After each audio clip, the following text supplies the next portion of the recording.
Three, two, one, action. Well,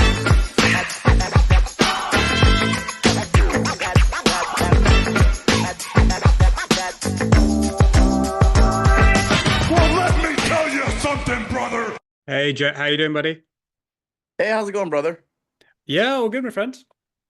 How's everything getting on with Blue Evening? Awesome. Yeah, it's going really, really good. You've been busy seeing with the festivals and things of that nature. It's always fun. It's been about a year since I did a festival run for a film. We're just getting started.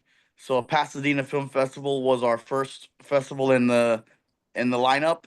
So it's a good way to kick it off because it was very successful. Nice. So, well, congratulations on that, and I'm glad to hear it. Thank you, brother. Yeah. And first of all, I just want to say thank you for the time. Thank you for getting back to me. Thank you for allowing us to schedule this because I've obviously I heard of you from the Blue Evening kind of publicity and things of that nature, and then I saw you've kind of the different work that you've done. And when I deep dived into your career, I was blown away, man. You've done some awesome things, and I will try my best to I think I've summarized somewhat of an introduction, but I'll give it a go, and you let me know if I butcher it or not. Okay, no worries, brother. So Jett Jansen, am I pronouncing that surname correctly? Yes, sir. So from the age of 7, you trained in theater and martial arts. You then later on trained in professional wrestling under WWE coach Norman Smiley, as well as working with one of the best parkour groups in America. You are a writer, director, and stuntman who has been nominated for an Emmy for Outstanding Stunt Performance. You are a member of the Writers and Producers Guild. Also, your list of credits include working on projects like Stranger Things, HBO's The Righteous Gemstones, Queen of the Ring, and of course, the recent short film Blue Evening with WWE Superstar Karrion Kross. Did I summarize a decent? You did great, brother. That's one of the best intros I've ever had. But that is, dude, that is unbelievable. When I was deep diving into this thing, and I told you obviously my podcast is called the Wrestling and Film Podcast. That combination, and I was like, wow, this guy, he one ups me by 10 million times because that combination of wrestling and film is unbelievable. Thanks, brother. Thanks. But it also, I think the most impressive thing, the most fascinating fact I found out about you is, according to German news, you're a monster hunter. Yes, actually. That's a good one. That's a good find. That's a deep cut. But yeah, I am, according to Germany, I am a hunter of monsters. This is true. I mean, I think there's nothing cooler than that, I guess. Yeah, I've peaked. Yeah. How did that actually happen? I just saw that on your Instagram. I was like, this is hilarious, but also very strange. I went to Scotland for a film festival a year like a 1 year, and I enjoyed it so much I needed an excuse to go again because I love the country. And I'm sitting at home, I'm a bit impulsive, and I'm watching the news, and I see a news article come up that says uh in Scotland they're putting on the biggest search for the Loch Ness monster in history in the last 50 years, and they're asking for volunteers. So I'm like, well, that sounds awesome. I hopped on a plane to go look for the Loch Ness monster, just for fun. But I made it fun. Like I made a paranormal investigator badge, and I showed up with rope. Like I wanted to be fun about it. Yeah. Because I'm immature, and it was actually great. We ended up like we heard echolocation on the hydrophones. We made the news there. Like we actually did find some interesting proof. Not that there's a monster there, but probably a big ass fish. I don't know. Yeah. But the German news was there interviewing people. So I thought it'd be funny to like, and they were, can we interview? I said, sure. I flashed my badge that I had made on Etsy and talked about how I was hunting Bigfoot and then the Jersey Devil. And I heard about this one and came down, and I pretty much cut a promo as if I was just like Van Helsing, and they bought it up and aired it on German news. It was great. That's brilliant. So my buddy's like, technically you are now a monster hunter. I'm like, all right, well, I'll add that to the list of superlatives. So yeah, writer, director, stuntman, monster hunter. Amateur monster hunter. And Unless I yeah, get okay, paid to do it. yeah. Once I get paid to do it, though, I'll join the pro leagues. Nice. Nice. I look forward to that accomplishment. Yeah, thank you. Thank you. I mean, I read a few of some interviews that you've done, and there was a quote that you that I'm gonna quote you, right? And there was something that really I loved, and it was really profound. You said, "There's a certain level of satisfaction that comes with knowing what your purpose in life is, and I wish more people could experience that." So, when did you, or how early on did you find your purpose in life, Jet? And I mean that because a lot of people that I know like are kind of not knowing where they're gonna end up or what they want to do. I I can't remember when I decided that I wanted to work in the movie industry. It's always been there. My family worked at a movie theater in Cuba, and when they escaped communism, fled to Miami. My dad sat me in front of a television when I was in diapers and started showing me movies. That's how I learned English. Yes. So like I never don't have a memory of not wanting to do anything else. I've only ever wanted to work in the entertainment industry, and that's all I ever did, and that's all I ever wanted to do. I couldn't tell you when I first decided, yes, I want to work in movies or work in, because I've done theater and pro wrestling, and I write and publish comic books, and I just always loved storytelling.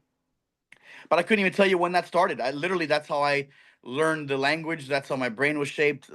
Since before I had memories, I was watching old 1940s Humphrey Bogart films. It's always been there. And I didn't realize that that's a rare thing till I got into my 20s. I Yeah, thought no, it's normal.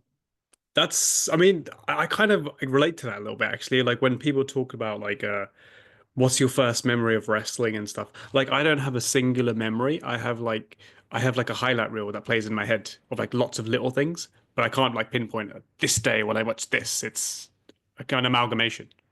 Yeah, yeah, yeah, exactly. Yeah, yep. That's yeah, I mean I mean I love that. And I love like I said that you've just been able to follow this path and your parents kind of like whether they knew it or not, just kind of guided you straight away. But Yep. obviously one of the things that you've done, and I mentioned earlier, was you trained in professional wrestling. When did your can you I don't know if you could pinpoint this, but when did your kind of fascination with wrestling really kind of like take off, and did you kind of always envision using that and like in film and combining the two? I, as a kid, I never separated the two. It always seemed like one kind of thing, like cartoons, wrestling, movies, all seemed like one thing. 'Cause I didn't know any better. Um, but just before the Attitude Era, I would say my brother made a comment to me. He was trying to disparage me from liking wrestling, saying that they're all friends anyways. They all afterwards go have a beer, and they're all like they don't really hate each other. It's all like a show. And I was like, that's made me want to do it. Like it feels like real people killing each other. I'm like, I don't. But when I found out they're all friends, I'm like, oh, this is awesome. And Yeah. that's when I became obsessed with the premise of actually wrestling. And I did all, you do what all the dumb kids do. You start doing backyard wrestling. And then 2003, I found a wrestling school near me in Miami, ran by Rusty Brooks, Soulman Alex G, and the one of the main trainers there was Norman Smiley. Hmm. Yeah, I love that you got more fascinated by it, like with the fact that when you found out it was predetermined and they were all friends, and also the fact that you couldn't distinguish between wrestling and film, because that seems to be what it was once upon a time, maybe still is a little bit, that kind of hate to wrestling, that, oh no, it's not film. Like it was like an insult to compare it to film and theater, even though it basically is the same world. Same exact thing. I was doing martial arts and classical Shakespearean theater at the same time, assuming that that's what you do to be able to do all the stuff, to be able to do the writing or do the movies or the pro wrestling or whatever it was, theater. I thought it was one thing. Yeah. I mean, I think probably the best approach. You got the best of, well, many worlds. Yeah, yeah. Well, It was fortuitous. Yeah, and it's definitely worked out for you. yeah. What was the biggest thing that you learned from your training in wrestling? Like, what was the biggest thing that you took away from it, or things? you know, uh, Storytelling, story structure. If you look at how they call it ring psychology in professional wrestling, in the script writing world, is story structure. But if you look at how a proper match is structured psychology wise, it actually has the same beats as proper structure of a screenplay. Exactly the same. Same thing with the music as well. I'll give you an example. Uh, Professional wrestling structure, you shine the baby face right at the opening, right? It's shine, cut off, heat, come back and you throw falsies, whatever you want, but that's the basic outline of it. And script structure, there's a famous book written by a guy named Blake Snyder called Save the Cat. All the big Yes. Hollywood movies use that story structure. The term save the cat means you need to do something for your character right in the first 10 pages that's endearing, like saving a cat, so that you like your lead character. Essentially, the shine. So script has a shine, script has a cutoff, script has a heat. They just call it different words. Mm. I'm certified in masterpiece world literature from Harvard, and when I did that dive, I found pro wrestling story structure in The Tale of Gilgamesh, A Thousand and One Nights of Arabia, The Iliad. These classical books that have been around for 10,000 years. We've been huddled around a fireplace like cavemen, telling the same fucking story for 1,000 years. But in discovering that, it opened my eyes to all types of writing, and pro wrestling did that. So the ring psychology, how to get an audience to pop or to react, to make them feel sad, to make them feel happy, all that stuff I learned in wrestling that I was able to apply to screenplay writing. Also, paying your dues and just kind of being tough is very important in the movie world, and you get that in pro wrestling. Anytime somebody's worked with Batista or Cena or The Rock, comments on how nice he is and how much of a hard worker they are, because coming from the wrestling world, you learn that or you're gonna get your ass kicked. Yeah. That's just I started in 2003 in Florida with the old school guys, where your first match was a rumble and they would chop the hell out of you till you're bleeding. And once blood was coming down your chest, they say, okay, this kid could hang, and then took care of you and were nice after that. But a couple of guys couldn't handle the old school Florida hard knocks way of learning things, and they got the hell out of the business and they never became anything. So just being tough and the storytelling psychology was a great tool in professional wrestling that I carried over to everything else. I love it. I love that connection, and I'm actually doing a master's in screenwriting right now, and it's like so you talking about Save the Cat and stuff very much is resonating, Oh and yeah, but that crossover is so it's so painfully obvious between the story structure of wrestling and like they always talk about in wrestling, it's not about the moves, it's about the 100%. emotion, the storytelling, and you talk about endearing them to like the character to the crowd, etc. That's like literally like this last semester that I've been doing in my screenwriting. That's all what we've been talking about. Save the cat. How am I actually gonna like this character and cheer for this Yeah. character? Like, and it's all like it's literally the same thing. Just like the shine, even in a song, there's chorus, pre-chorus, bridge. The structure of a pop song is exactly the same too. Mm. Really, it's storytelling is storytelling across the board, no matter what style or what exactly you're doing.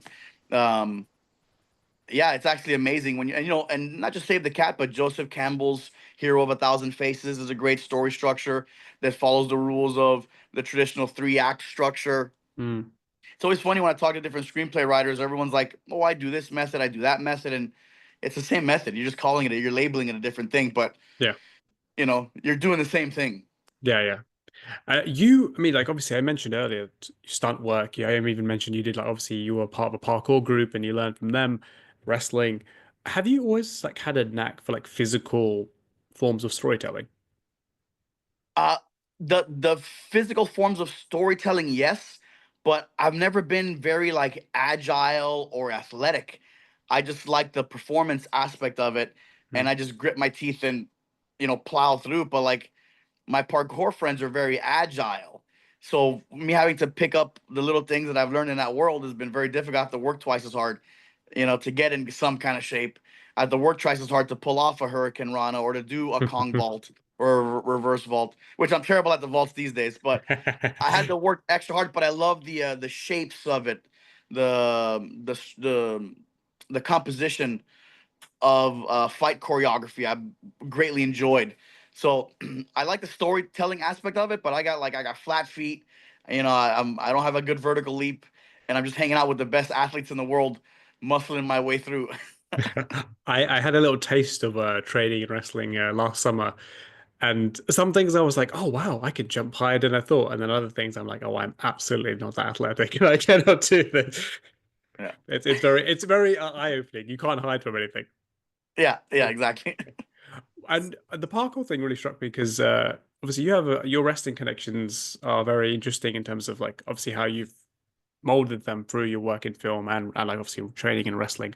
You worked with John Hennigan, or aka John Morrison, on I think it was Boone, is it Boone or Dune the Bounty Hunter? Sorry, Boone the Boone, Bounty Hunter, Boone and Bounty Hunter. worked with him Sorry, as well on Iron Sheik Massacre, and we did a bunch of motion capture for WWE video games as well. Yeah. yeah. Was the parkour kind of connection? Did that almost build that relationship even more? That having because he has that massive parkour background as well. Oh yeah, yeah. I mean, that's how I met him. I wrote and produced and art directed a a proof of concept based off of a comic book called Savage Dragon. Never Hmm. came out, but it's a very popular comic book where Hennigan was gonna play Savage Dragon, and I was just written it, and so I met him there. I had no idea that he didn't know that I was my background was in pro wrestling. I was just the writer, and I didn't say and mention anything so much later in the shoot. Hmm. But that's where I met him. But how he was there was through parkour. The director of that piece was one of the co-owners of Tempest Free Running. He was also a stuntman, Torso award-winning stuntman, wants to get into directing, and he, you know, did that proof of concept, and he knew Hennigan from the parkour world and brought him in, and that's where I met him. So parkour did put us together. I ended up being his roommate for a while. We ended up living me, his wife Taya, Luchasaurus, and a couple of the stunt guys got a big old house together, lived together for like I don't know 4 years. Oh wow, Yeah, that's so that friendship runs deep.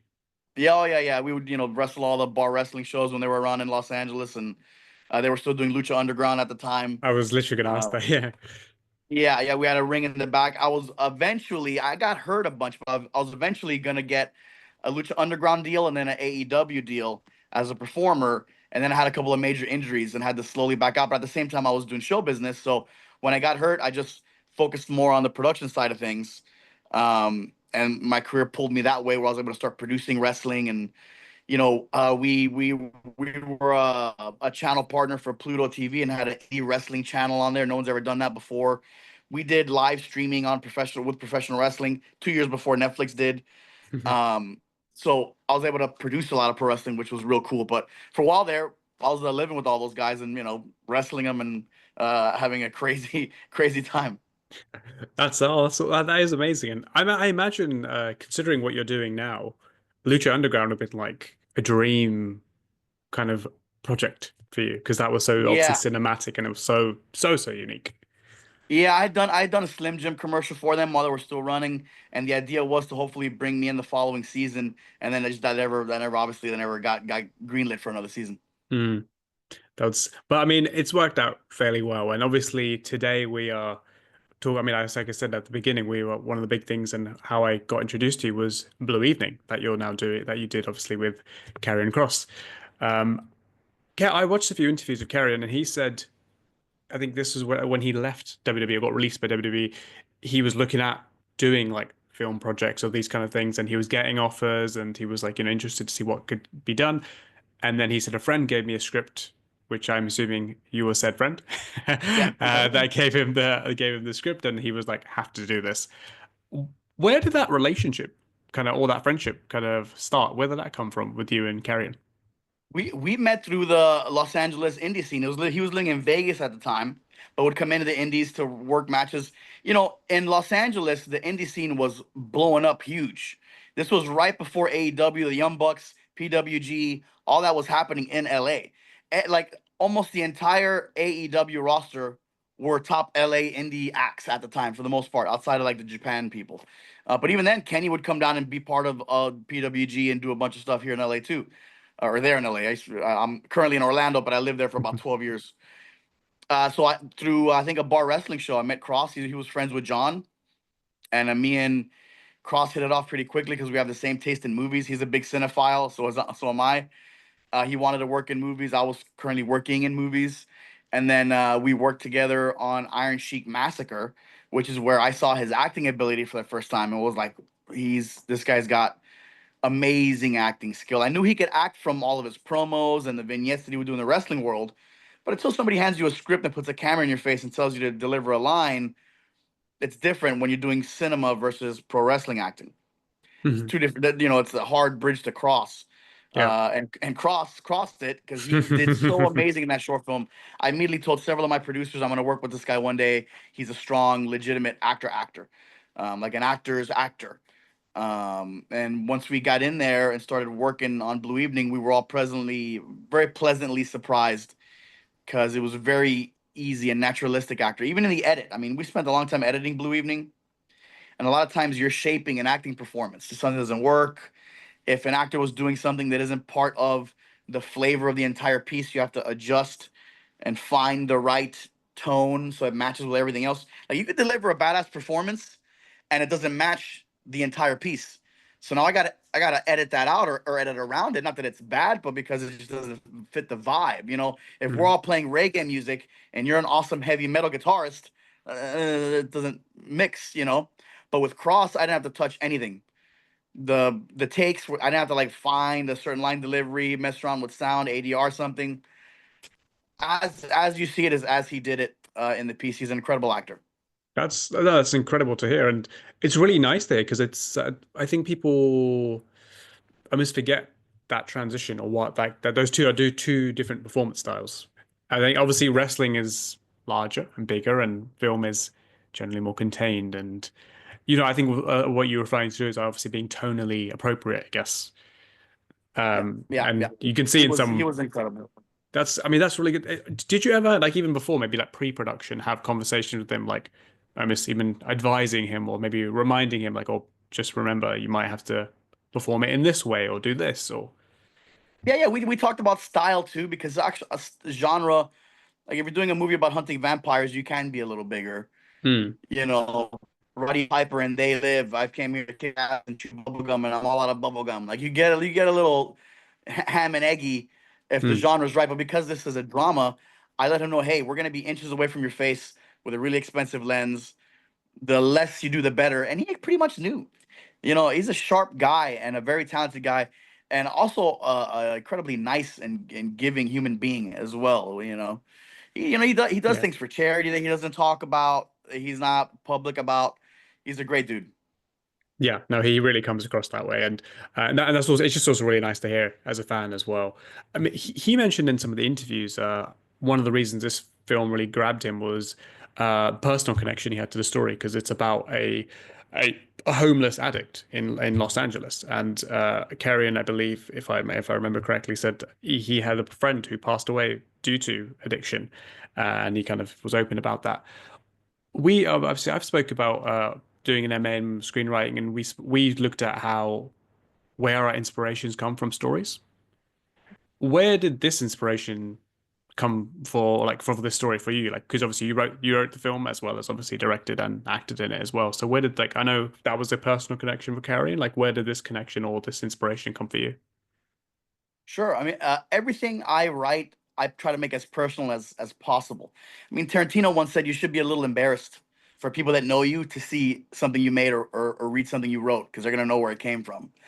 And so there was a lot of personal experiences that went into the piece. When I got to LA, I didn't know anybody. I had $200, slept on people's floors, slept on people's couches. Eventually, I had to sleep in a broken down truck. I was paying a guy $500 to let me sleep in his truck, parked at Sunset Boulevard.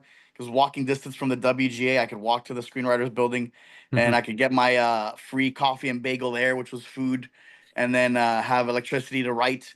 And the gym membership was a shower, and I lived in and Wow. the dream was sell a script to get out of that. Um, and a lot of those experiences went into Blue Evening. I remember a scene. There's a scene where the character is having a birthday in his tent and he's homeless and he's just him and the cupcake. And that's happened to me a bunch of times. And I was trying to explain that to the actor who wasn't really understanding exactly what the vibe was. And I'm trying to explain everything, and there were real things that happened. And I started breaking down a bit, telling him. I started, getting a bit teary eyed, having to explain the situation. And he's like, "I got it." It clicked for him, and he got in there, and he did it, and it was perfect. So you have to be personal with this stuff, and so I wanted to tell some of my personal experiences. I wanted to also do a rags to riches story because I love that. I love Karate Kid and Rocky and Pursuit of Happiness and Rudy. I love genre. I thought it'd be interesting to take a rags to riches sports drama and convert it and not have it be about sports. Structurally, Mm. Blue Evening is very similar to Rocky. Um, and then once I figured out the art angle of him finding a painting, because I saw a news article of some old lady finding a Rembrandt sketch at a thrift store somewhere. I'm like, okay, there's my rags to riches, and just started piecing it together. Then it became a game of finding the art. What art piece? So I had the story, didn't have the painting or the artist, and I didn't want to make up a fake artist or a fake painting. Mm. Um, so I started tracking down what artists and paintings I would want for the piece, and that became a challenge because I love museums. Every country I go to the museums. I love painting. Um, so it took months to find the right artist and the right painting that worked. And once you find that, now you have to go back into the script and adapt the script to the painting because it has to be. It can't just be a painting that means nothing to the actual piece. So when I found the painting, which was Swar Blue by Edward Hopper, which is where the title Blue Evening comes from, um, I realized that the painting itself has its own storyline. Hopper wrote notes as to what that painting was about. And I was like, what would be interesting is I could actually take this story and make a commentary on the painting itself and a commentary on Edward Hopper's work itself while telling the story, which was very interesting to me. And no one's ever done that, where I could do a commentary on a piece of art, on an oil painting, and on an artist's work in general, because he deals in a lot of the same subject matter while simultaneously telling a story. So there's layers to Blue Evening that maybe no one will catch on because I'm a bit of a storytelling nerd. But it was cool for me to kind of bring an adaptation of a painting to life because people adapt books, people adapt comic books, people adapt shorts. I wanted to adapt a painting into a story, into a narrative, and I think we hit the nail on the head and hit a bit of a home run. We got nominated for Best Director, Best Picture, Best Actor, one Best Actor at Pasadena, and we're just Yes. starting the festival circuit. So it ended up working out. That's like amazing, Jack. Like the layers behind that, and also your story. Like, that's amazing, man. That's incredibly inspiring as well. And let's I hopefully do this and just in any other way people can see that as well because that's really really cool, man. And kudos to that and your story as well. Um, Thanks, brother. the One of the things I struck me as well was not that obviously it's normal that we get shorts, but this is a really weighty story, uh, and like there's a lot behind it, especially with what you just told us there. Is how did you make the decision that it would be in a short form, like a short film? Because I mean, having that was our first few in my MA, that was my first few projects to write short films. And I remember our lecturer at the very beginning said, you may think this is easy, but it's actually shorts are probably like the hardest thing to do because you have to do everything that a feature length film does, but in 15 minutes or however long. How did that decision come about that this is going to be a short film? Well, honestly, it was economics. We could only afford to do a short film Fair. because we wanted to make something high end. So really nice cameras, professional lighting, sound design, color mixing. We wanted to really make a polished piece of high end cinema. Mm, We don't want a cheapy looking short film. And so the economics of having to do that means you're spending a lot of money. So all we could afford was a short film. When I finished the script, it's about 25, 30 pages. fair. But because of montages and things like that, the piece ended up being like 50 minutes long. I almost shot a feature in 6 days, which was pretty impressive. So then the Yeah. hard part became editing it down to 40 minutes. So, like, if you notice for the Pasadena nomination for Best Director and Best Picture, it got nominated in the feature film category because the way they count it, it's because we're slightly 30 seconds over 40 minutes. They counted it as a feature. Because 40 minutes is a Oh, really long short film. yeah. Uh, but we wanted to do a short because that's all we could afford to do to make it really look really nice. But it was still pretty much damn near close to feature length. Yeah. Oh, wow. That's yeah. 40 minutes in 6 days. My Yeah. goodness. That is Yeah. Crazy. yeah. Oh, I mean, anything in 6 days is a lot. I mean, Yeah. yeah, 40 minutes. Because in my head, it's like over an hour is probably what I'd quantify as like we're going in feature territory. Yeah. But 40 minutes is, yeah, probably pretty long for a short film. Yeah, yeah, because you have to schedule it in a block with other festivals at theaters, so it starts to get a bit long. But And there was talk of editing it down to get it under 40, but everyone that watched it like cried or cheered. Everyone that I showed it to, so it was. I didn't want to fuck with the sauce. It was so perfect already. Yeah, I didn't want to mess that up because the reactions. If the reactions were whatever, I would have cut it down to 30 minutes, no problem. yeah, But I got a visceral response from anyone that I screened it for, and even at the Pasadena screening in North Hollywood, which I'll tell you an interesting story about that. It was a packed house. People cheered. Strangers come up to me with tears in their eyes, thanking me for making it. I didn't expect. I wanted to tell an entertaining story. I yeah. had we had a Q&A afterwards where an addict got up and spoke about his experiences. And there's a couple in the comments to our trailer. There's several people that are struggling or been sober for 10 years, and we didn't expect this sort of a reaction. I'm happy about it, so I didn't want to mess around. You edit a minute out or edit something out, and now that fucks everything up. So let's just leave it as is. It's working great, and I'm happy that we stuck to that.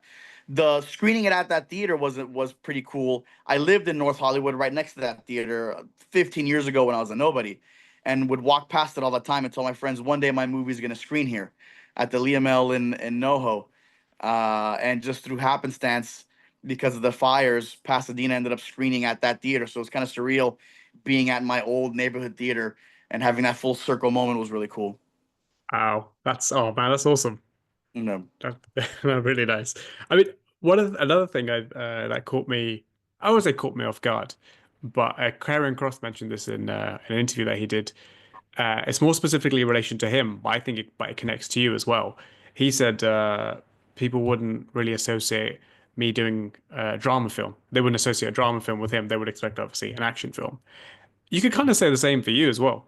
That with your background, the stunt work, wrestling, all this kind of stuff, that combination, you'd think like it's destined for an action film, and yet we have this. yeah, no, that was a very deliberate and it was a thought out chess move. I started in classical theater. Um, the drama is no problem for me. I prefer doing action adventure comedies because I just like it better. Like Back to the Future and Indiana Jones, Goonies, like those are the movies I want to make. Hmm. But in the indie circuit with filmmaking, when you're coming up, nobody cares. They want these dramas. So I'm like, okay, so I'll do this, no problem.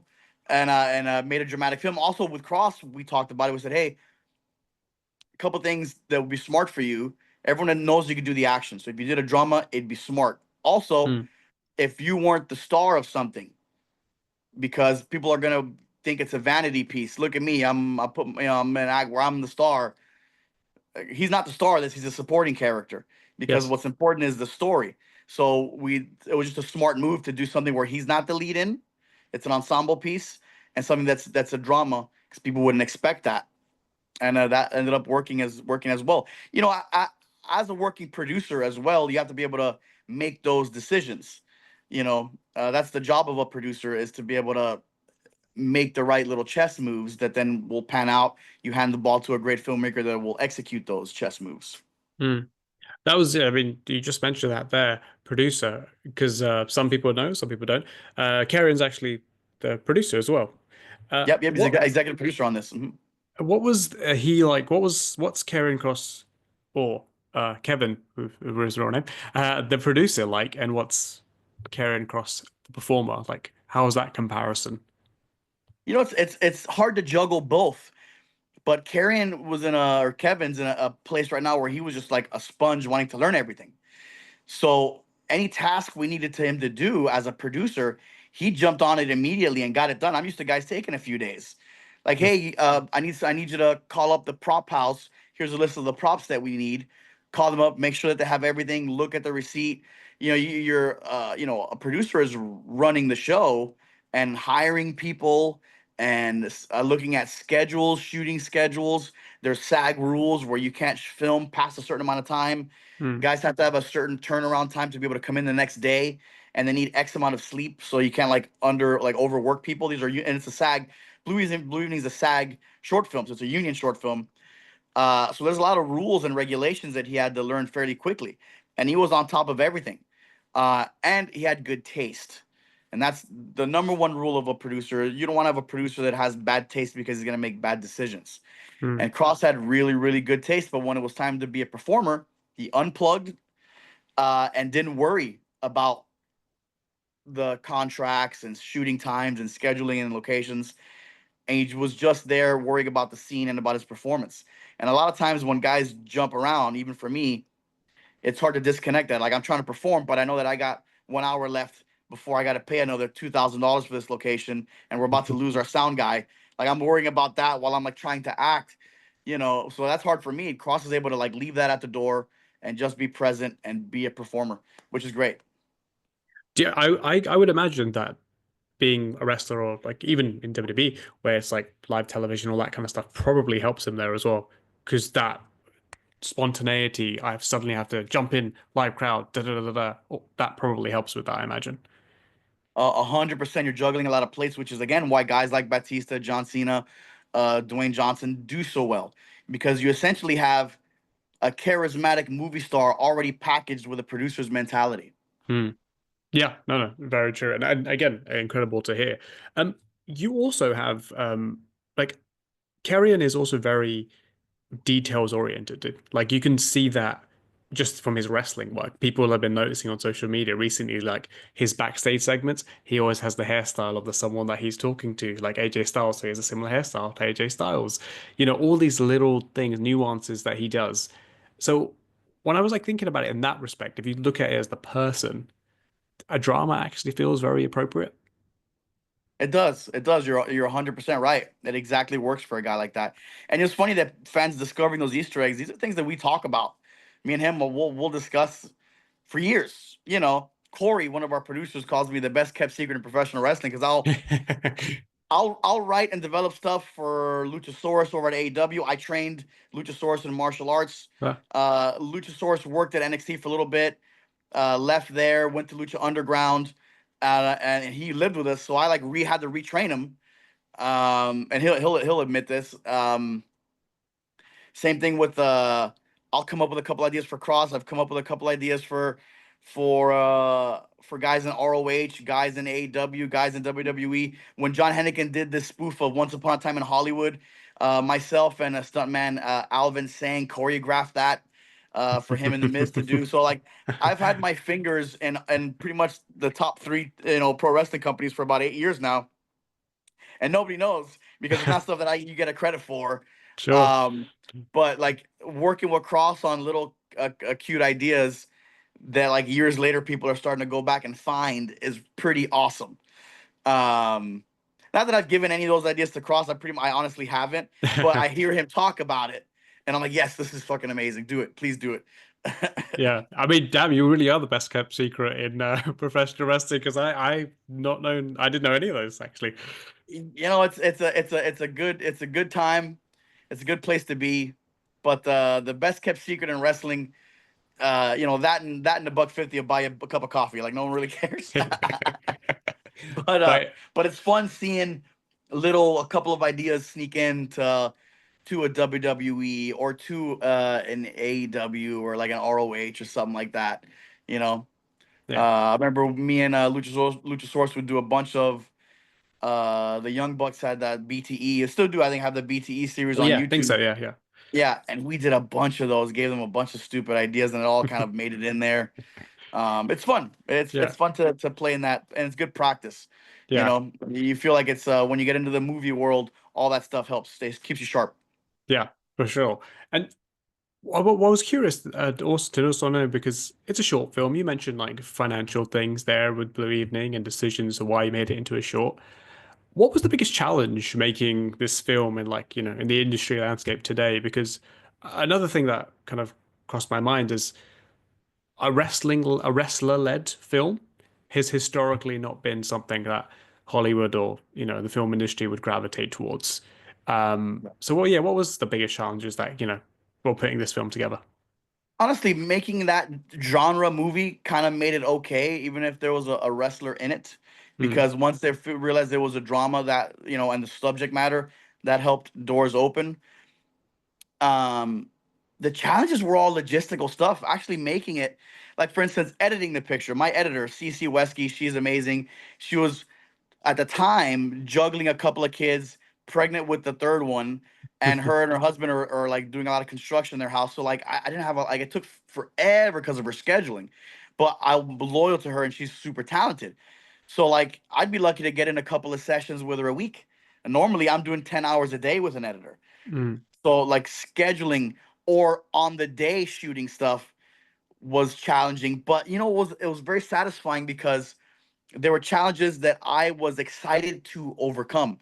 When a big challenge showed up, I got so pumped about, oh, watch me, because a lot of filmmakers on set that didn't know me on this particular people I've never worked with before, cameraman I Mm. didn't work with, assistant directors I never worked before, and I had a bit of a chip on my shoulder, and I wanted to show people that I'm different because a lot of directors are pretend directors and don't know what they're doing.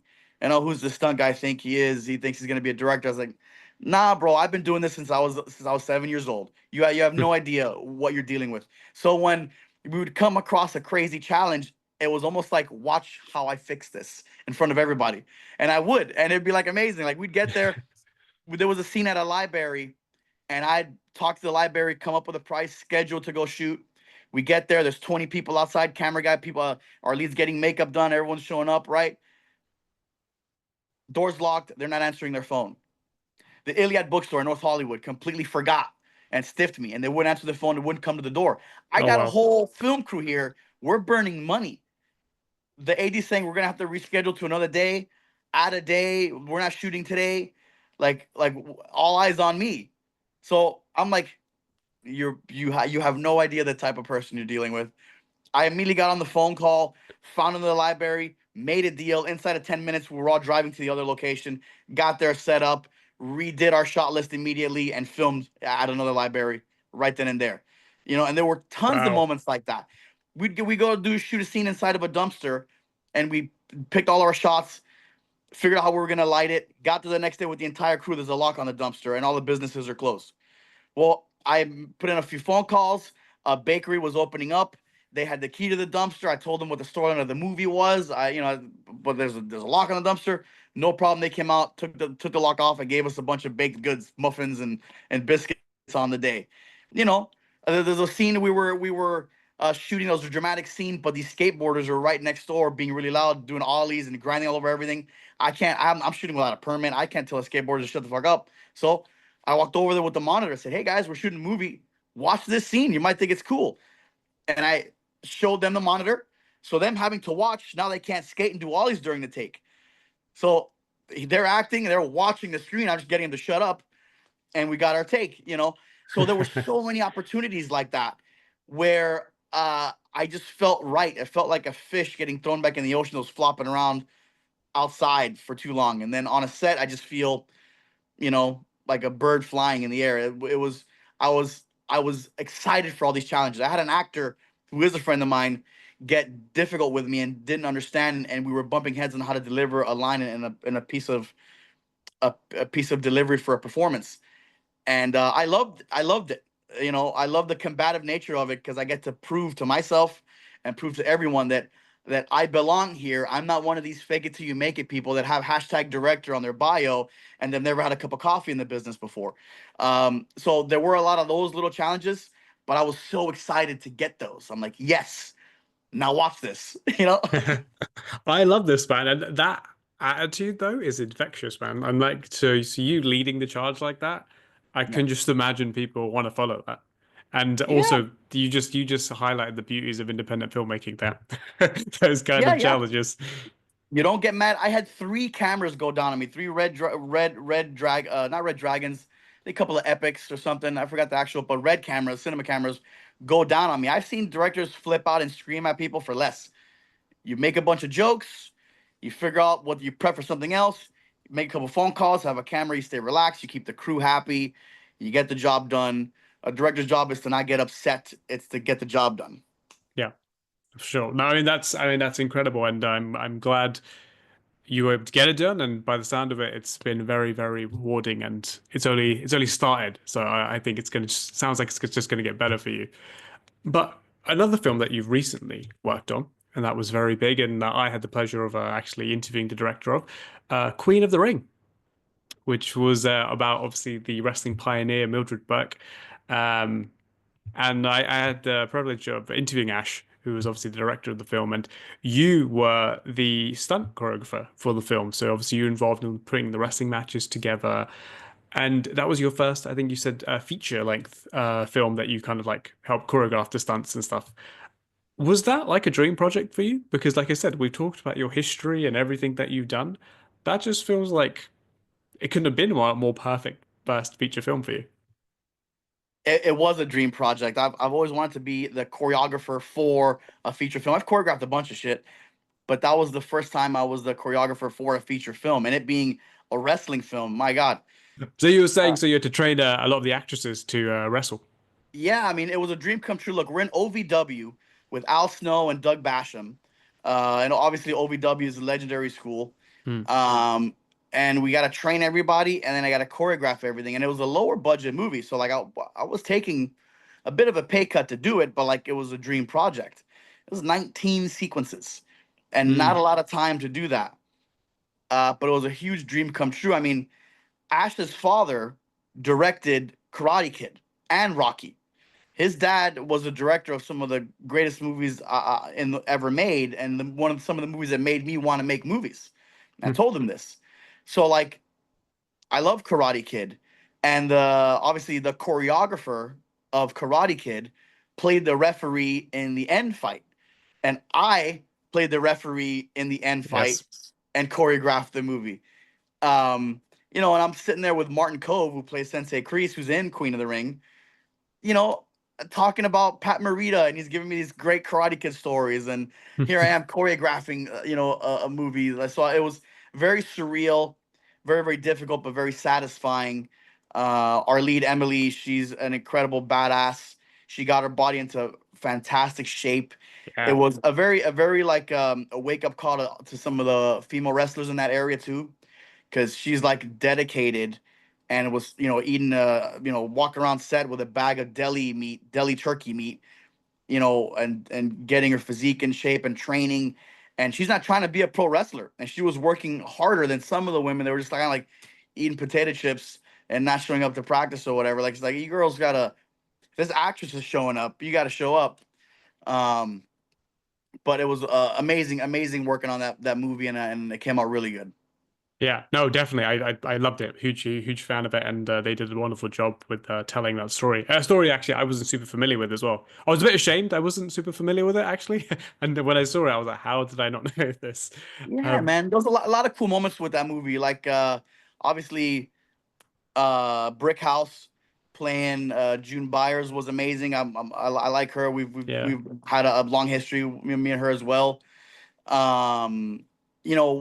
Tyler Posey, who's in the film, I think he plays G Bill.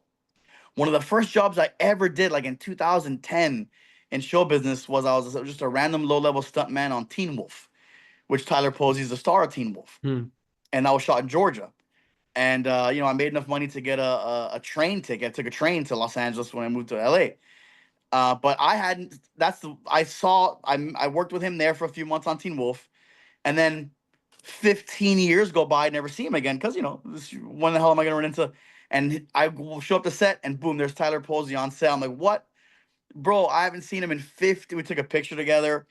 He posted, which is hilarious, and it was like us and his trailer being goofy, and then 15 years later, us being goofy. on It King of was the Ring. cool. It's like seeing a relative you haven't seen in a long time. And he's the sweetest guy ever. But it was a lot of challenges. Hmm. A lot of people were auditioning and were in the runnings to play certain parts. Very famous female wrestlers. I don't want to like throw anybody under the bus, Well, I but mean, there were. Ash did. I mean, if you're alluding to the same thing, Ash Sure. did tell me that. So instead of Tony and Camille, I think it was supposed to be Charlotte and Liv Morgan. I think. Yes. I don't want to speak out of school. No, yeah, he mentioned that to me actually. Yeah, which was great for me because I got to get in there and chain wrestle with everybody. I test how good a pro wrestler is by their chain wrestling ability. Can you get in and out of holds without talking?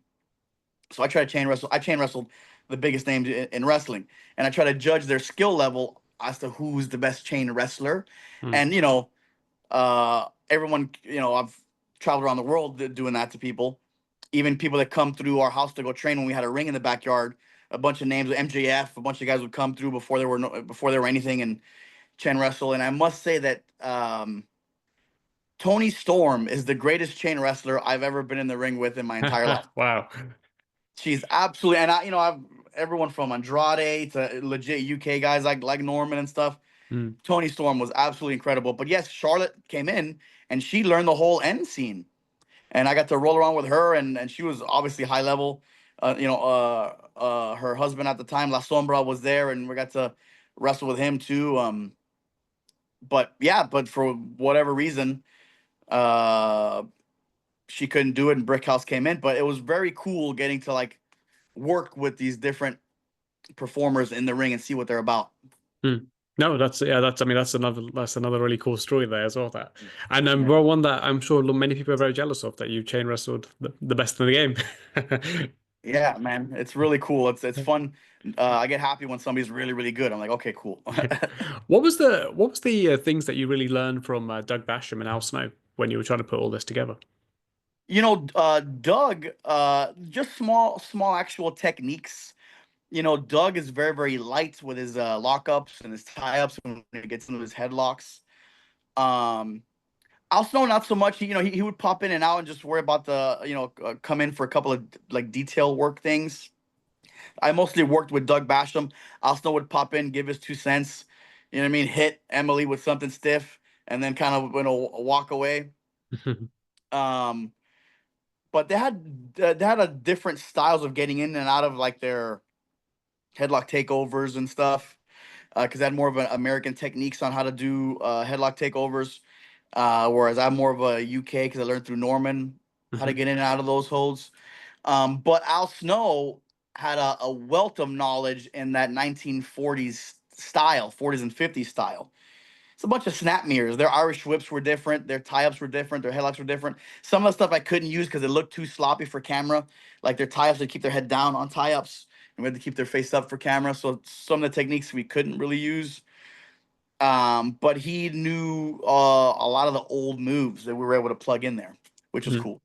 I was going to say, was there an extra pressure when you had to not only do like 1940s style, make it kind of true to that time period, but also when you have to kind of imitate real professional wrestling matches and things that have happened? Was there an extra pressure? Yeah, it made things harder because how the hell am I gonna do an entertaining fight scene? No ranas, no top rope, no big slams. Like, you watch those.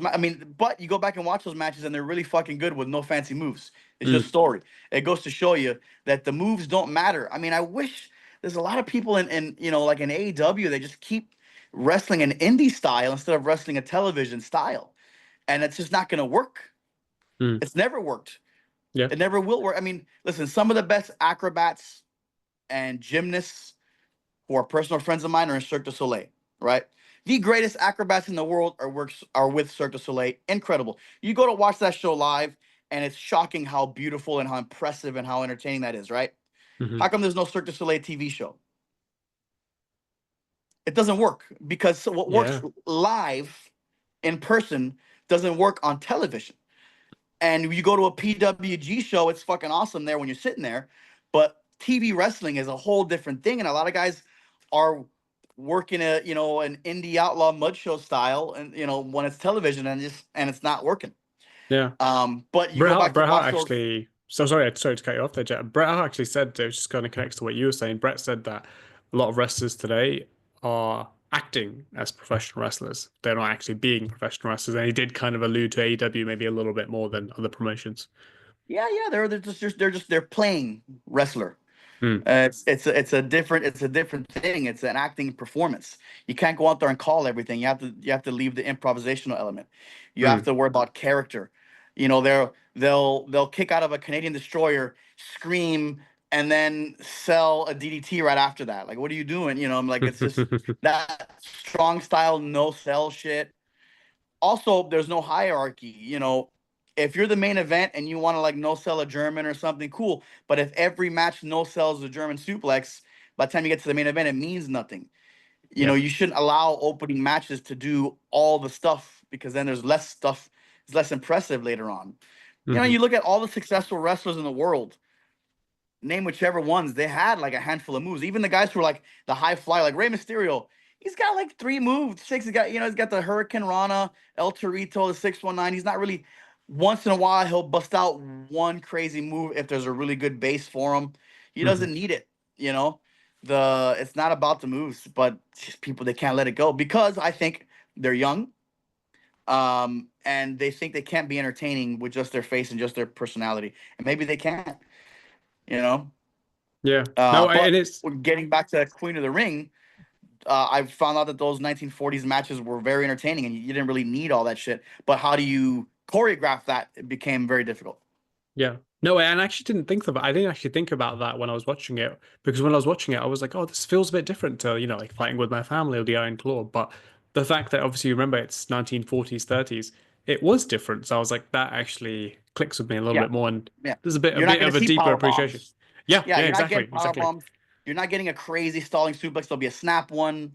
You know, they're gonna work a tie up a little longer. They're gonna do go for pins. It's a lot of snap mirrors, hair pulling and stuff. It just, it was scrappy, but with great psychology. So we did a lot of stuff like putting the foot on the rope or missing an elbow or, you know, uh, going back to a specific move to try to land that move. Mm, Storytelling became the way to make it entertaining without the big flashier moves. yeah. And how much has it meant to you when you've seen not only just fans and viewers watch it and really appreciate it, but wrestlers, people in the business, people connected to that story really show their appreciation? Because it's been really, rightfully so, has received a lot of praise. Thank you very much. It's Yeah. been very, very touching for me. Um, I'm a big fan of female empowerment. Me and my producer Corey DeMeyers, we had our own wrestling promotion called Rogue Tournament Wrestling, filmed out of Los Angeles, and we made sure that it was completely intergender. There was no uh, female tag belts and male tag belts. They were just the tag belts, and we put them on women because they deserved it. It was Shotzi Blackheart and Gigi Dolan were our tag Hmm. champs. Um, it was important to be 100% intergender. If it's a scripted show, I don't see why. When you go watch a Thor movie, the villain's female. So it was cool for me to tell an empowering female story. That was really really awesome, and to show a love letter of professional wrestling and where it came from and how it got to where it is. The Mm. response by the community has been very very impressive, and even me, playing the referee doing scenes with Jim Cornette was crazy. you know, Jim Cornette, who would say the funniest stuff. I would, I'm real best friends with Luchasaurus, and he goes, "Hey, ask Jim how to get over," and I go, "Hey, Jim, my buddy Luchasaurus wants to know how he could get over," and Jim Cornette says he couldn't get over if you shoved a water hose up his ass and pumped it full of helium. I was like, okay, I'll let him know. Say Luchasaurus, Oh Jim Cornette God. says you couldn't get over it if you shoved a water hose up his ass and pumped you full of helium. But and it was kidding, and then Yeah. actually really liked Luchasaurus's work. I think Luchasaurus is underutilized in Yeah. Yeah. AEW personally. He's an incredible talent. The most over animal in the world's a dinosaur, and here you have a 6'8", 320-pound guy that could do backflips and likes television style wrestling. Though he Yeah. could do the gainers, he could do all the fancy stuff if he wants. The fans, when he's not there, cheer Luchasaurus. Yeah. You know, push the guy. Put the belt on him. Make him your Undertaker. But Tony Khan seems to like 4 foot tall backyarders. What are you gonna do? Well, I mean, I'm glad that well, he definitely I agree with you, he's very, very talented and I do really enjoy watching him. Especially when he had that story with Christian and Edge and we had Yes. recently really nice stuff. Really, really nice Yeah. stuff. Finish that storyline, the kill switch thing. Finish that. Yeah, yeah. When I remember when Christian said accidentally said Luchasaurus, but he was like, "Oh, kill switch." Yeah. Hilarious. Yeah. Yeah. But yeah, no, rightfully so. You guys deserve that praise, and it was such a moving story, and beyond just the wrestling, that whole women empowerment, and someone chasing their dream. It's an unbelievable story, and your story has been unbelievable to hear, my friend. Like, I'm again very, very appreciative for this time. You're very generous with your time, and to share all this, it's absolutely incredible. And I don't know if there's been ever someone I've interviewed that's kind of defined my podcast as well as you, wrestling and film. And this combination is unbelievable, man. And I hope somehow Blue Evening can, spread and I can see it in the near future because it sounds great. And I'm really, really curious to see what you put together. It sounds great. I'll just end with one or two more questions and then I'll let you go, my friend. What are the future plans for Jett Jansen? What are we looking forward to? What's on the horizon? Well, the goal is to get a feature film made. I've got some original screenplays that are award-winning scripts at Oscar qualifying festivals that are ready to be produced. Entire pitch decks made, budgeted. They've been rated and scored by professional script review companies with high-ass scores. I'm writing one script right now, and I've got two that are amazing that I would like to produce and get turned into feature films. It's going to be difficult, but that's the goal. Yeah. I hope that can come to fruition. And my final question is, what is the biggest takeaway that you've had from your journey? That's obviously still a long way to go, still a lot more to come, but what's the biggest takeaway and the biggest almost piece of advice you would give to people from your journey thus far? I would say slow and steady wins the race. Persistence beats talent. Persistence is going to beat having a famous uncle. Persistence will beat everything. If a drop of water can slowly burrow through a mountain. It took me 8 years to join the Writers Guild. It took me 5 years to join the Producers Guild. It took me damn near 10 years before I wasn't worried about how I'm going to pay the rent. It's just the persistence is key. And the most important thing I would like people to do is get your 10,000 hours to master whatever it is that you're doing. A lot of times people want to be the thing and they'd rather pretend to be the thing instead of get really, really good at it. If you get good at something, that's it. If you want to be a juggler, you get your 10,000 hours at juggling, you're going to be an awesome juggler. Just get really good, practice, get your 10,000 hours in whatever it is. That's all you need. Persistence and get good. You could get good at anything. You get good at brain surgery. Show business and entertainment is easy if you just practice and put in your 10,000 hours. It's not a magical, ethereal thing. Everyone wants to pretend like they're already Quentin Tarantino or they're already The Rock. They're already this writer guy. Like, especially with writing, I get scripts sent to me all the time. And people that just have never written before. They're like, hey, I'm going to show this to my celebrity friend to try to get. It's like, bro, you've never written anything before. There's no way this is good. Get good at it first. So I would say persistence and get 10,000 hours in whatever you're doing. You will not be denied. That's incredible. And your story's been incredible. This has been incredible, man. I hope we can do it again because this has been an absolute pleasure. I wish you, again, continued success for Blue Evening. And if there's anything else you want to leave or say, the floor is yours, my friend. Well, first of all, I do a lot of these. I've done a lot of interviews for about 15 years. You're a lovely interviewer. Fantastic work, brother. Thank you for having me. I'll come on anytime you want. This was fun. Blue Evening is going to be competing all over the world and different festivals. So stay glued to Kross's social medias for our next screening. You can follow Corey DeMeyers on Instagram, me on Instagram here, Jett Jansen on Instagram, or Corey DeMeyers on Instagram, or Kross for any kind of updates on Blue Evening. And don't give up. Chase your dreams, kids. Thank you. And I will promise you, if I ever want to send a script your way, I'll try to put my 10,000 hours in before I send you anything. Thank you, brother. Good job. Thank you very much, buddy. Thank you.